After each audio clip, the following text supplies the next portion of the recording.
Hey everyone, it's Agent Dominique here, and we are back with another Madness in March. And today we're going to talk about a topic that is near and dear to me: representation. How do you choose your agent, your manager, your lawyer? We are at that time. A lot of you are sitting back and trying to figure out what your next steps are, what you're interviewing agents, whether it's from large agencies or smaller agencies, or maybe nobody is checking for you and you're trying to figure out how do you get representation. So I'm going to break this video series down into 4 parts because I know our attention spans aren't that long and I can talk for days about this topic. So in our first session, we will talk about what the representation process looks like, the do's and the don'ts, right? And then we're going to break it down based on the type of athlete that you are. Are you a lottery pick? Is everybody checking for you? Are you kind of like in the mixed player where you have some people checking for you, but you may not be a priority because you may not be a lottery pick? And then we have everyone else who you may have 1 or 2 agents checking for you, but or you may not have any agents and you need to reach out. You may not go drafted, you may go overseas, and that's the majority of the men's college basketball players.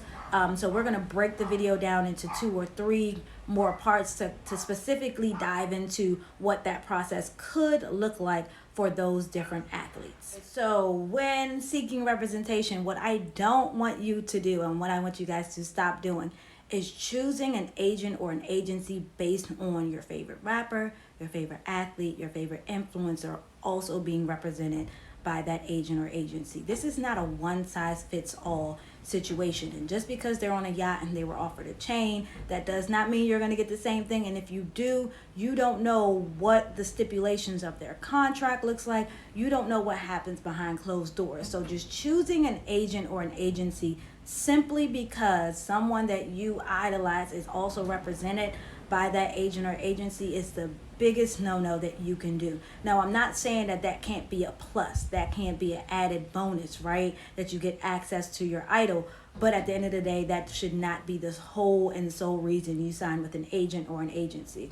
The second thing is you should not wholly and solely sign with an agent or an agency because they're offering you a lot of money. We are in the day of NIL where you're making a bag in school already, right? And you need to ask yourself, my grandmother says, oh, money is not good money. Where is this money coming from? What are the strings attached? How much of this do I have to pay back? When do I have to pay it back?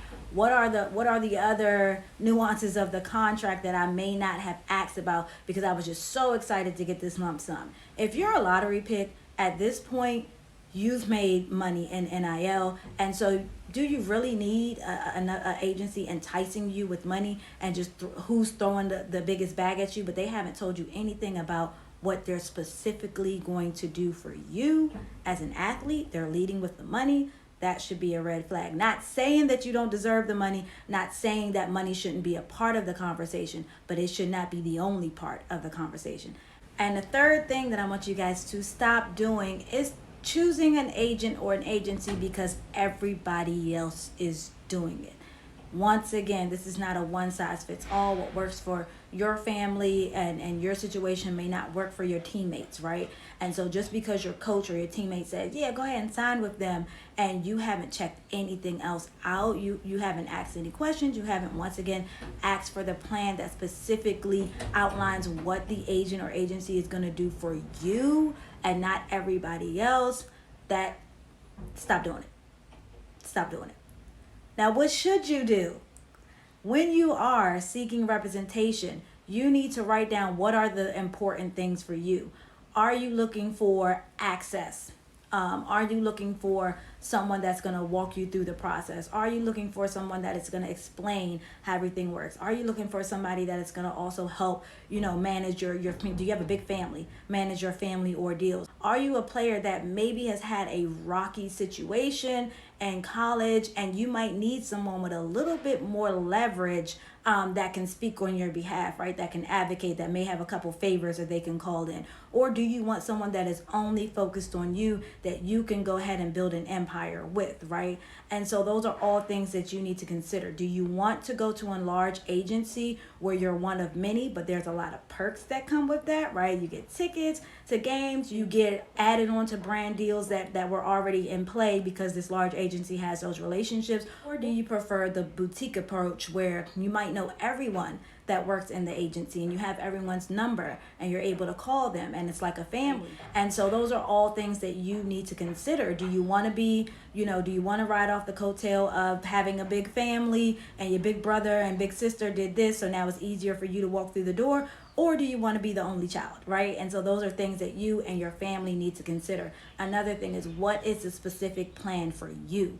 If you are interviewing with agents and they are telling you that they have signed other players for the draft process or for the overseas process or whatever may have you, what is the personalized plan for you? Because I'll be honest, I represented multiple players in the same position, and it does get difficult. There are only a certain amount of jobs out there for a certain amount of players with a certain amount of skill set. So if you're signing to an agent or an agency that's already representing 10 guards in the draft, where's your priority level? What happens if the same team wants you and another player? How is that agent or agency going to prioritize that situation? And so you need to understand the leverage that you have where you are on the draft boards, and how signing with a larger or a smaller agency or an agent that has multiple players in your same position versus an agent that's focused on you, what does that do for your draft process? So the number one thing that you need to focus on when interviewing agents and agencies is, what are you going to specifically do for me, my child, my draft process, or my overseas process? What is that plan for me? I'm super glad to hear all the things that you've done for all the other players, but specifically for me, what is the best case scenario? What is the worst case scenario? What is plan A? What is plan B? What does all these things look like specifically for me? Then after that, you can weigh, do I want big agency? Do I want small agency? Do I want an agent that has a lot of players and a lot of experience and a lot of relationships? Or do I want a player to specifically focus on me? And so there are a lot of different decisions that you have to make. I just cannot stress enough how important the agency process is. At the end of the day, there is no perfect agent. There is no perfect agency. Me, myself, as an agent, I know that there are some clients that I have not been perfect to, and there are others that would say that I'm the perfect agent. So at the end of the day, I want you all to realize that agents are people too, and knowing that this is a person-to-person connection. You need to be able to vibe with this person. You need to be able to trust this person and their decision making from a financial standpoint, from a logistical standpoint, from a what is in your best interest outside of the finances standpoint. Those are all things to consider. I'm going to wrap this video up because I could go on for days and days and days. But the long and short of it is, you don't want to just choose an agency or an agent based on who else they represent, what everybody else is telling you to do, or how much money they're throwing at you. You need to be able to have someone that is trustworthy, that has a plan for you, that is focused on you and your family. Because at the end of the day, your agent, your representation is your right-hand man or woman. So that is it for this video. Come back for part 2, where we will talk about what type of athlete that you are and what your representation process may look like. And we'll also dive into, should your parents be your representation? I know there's parentpreneurs, momagers, dad managers. We'll talk about that as well.